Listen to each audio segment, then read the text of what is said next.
নমস্কার বন্ধুরা, আজকে আমি পাটিসাপটা রেসিপি শেয়ার করব। শীতকাল মানে পিঠে খাওয়ার সময়।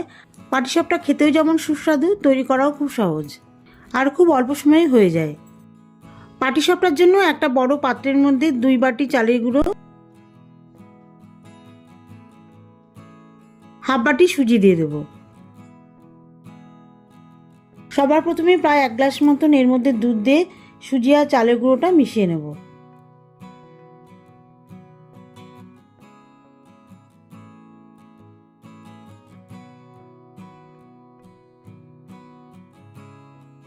দুধটা একবারে দিচ্ছি না, অল্প অল্প করে মিশিয়ে দিচ্ছি।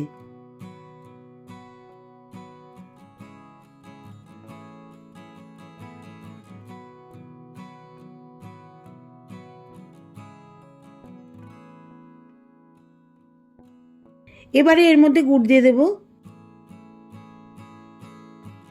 গুড়টা যে যেমন মিষ্টি খান সেই পরিমাণ অনুযায়ী দেবেন। এবারে জল দিয়ে এর একটা ঘন মিশ্রণ তৈরি করে নেব। জলের পরিমাণটা একটু বুঝে দিতে হবে, যাতে গোলাটা খুব বেশি পাতলা না হয়, আবার খুব বেশি ঘন না হয়। আমি একটা হাতা দিয়ে গোলাটা বেশ ভালোভাবে মিশিয়ে নিয়ে চেক করে নিচ্ছি।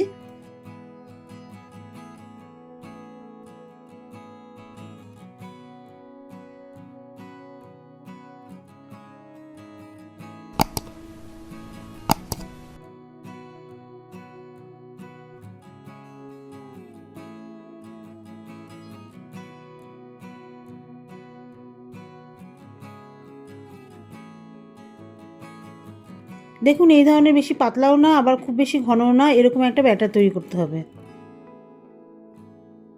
ব্যাটারটা তৈরি হয়ে যাওয়ার পরে এবারে পাটিসাপটার জন্য পুর তৈরি করে নেব। এবারে এই মিশ্রণটা ঢেকে রেখে দেবো। 20 মিনিটের মতন এইভাবেই ঢাকা থাকবে। তাহলে এর মধ্যে যে সুজিটা দিয়েছি এটা পুরোপুরি মিশে যাবে। একটা ননস্টিক প্যানে 1 বাটির মতন নারকেল কোড়া, একটা বড় কাপের 1 কাপ দুধ দিয়ে দিচ্ছি, খোয়া ক্ষীর দিয়ে দিচ্ছি, এর সাথে গুড় দিয়ে দেব।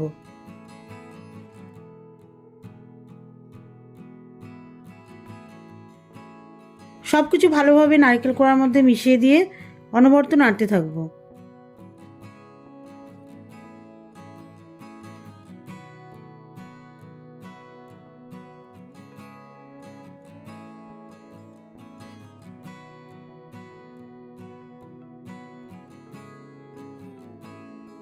সব কিছু ভালোভাবে মিশিয়ে পুরটা যখন আঠা আঠা হয়ে আসবে, গ্যাস অফ করে দেব। এবারে পাটিসাপটা তৈরি করব। ননস্টিক কড়াইয়ে অল্প একটু সাদা তেল দিয়ে দিচ্ছি। একটা আলু দিয়ে তেলটা প্যানের চারপাশে লাগিয়ে দিচ্ছি। আলুটা আমি সাইজ মতো গোল করে কেটে নিয়েছি। অনেক সময় আমরা ঘরে বেগুন থাকলে বেগুনের বোটা দিয়ে করি, ঠিক তেমনি আমি এটা আলু দিয়ে করেছি।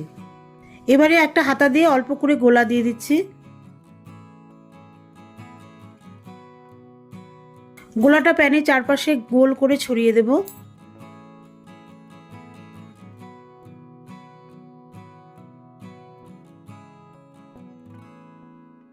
যখন গোলা চারপাশটা একটু শুকিয়ে আসবে আর একটু ফুলে ফুলে উঠবে, একটা সাইডে অল্প একটু করে পুর দিয়ে দেব।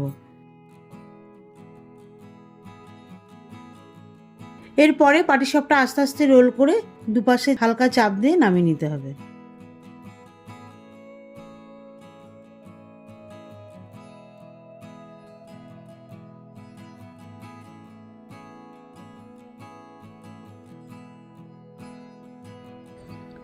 প্রতিটা পাটিসাপটা ঠিক এইভাবেই তৈরি করে নেব।